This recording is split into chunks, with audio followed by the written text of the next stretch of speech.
Nagarjuna Sagar dam కు మళ్లీ వరద ప్రవాహం కొనసాగుతుంది.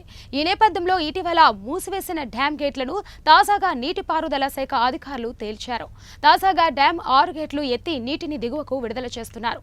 6 క్రస్టెడ్ గేట్లను 5 అడుగుల మేర ఎత్తి నీరు వదులుతున్నారు. పూర్తి స్థాయి మట్టానికి నీరు చేరడంతో మళ్లీ నాగార్జున సాగర్ గేట్లను తెరిచారు. డ్యాం పూర్తి స్థాయి నీటి మట్టం 590 అడుగులు ఉండగా ప్రస్తుతం అదే మేర నీరు నిల్వ ఉంది. ఈ నేపథ్యంలో గేట్లు తెరిచారు.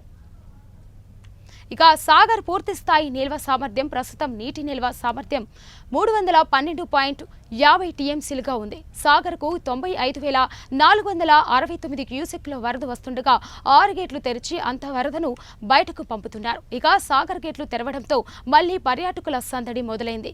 అయితే ఇవాళ స్వాతంత్ర దినోత్సవం, రేపు శనివారం, ఎల్లుండి ఆదివారం 3 రోజులు సెలవులు రావడంతో గేట్లు ఇలాగే తెరిచి ఉండే సందర్శకులు తాకిడి మరింత పెరుగుతుందని అధికారులు అంటున్నారు.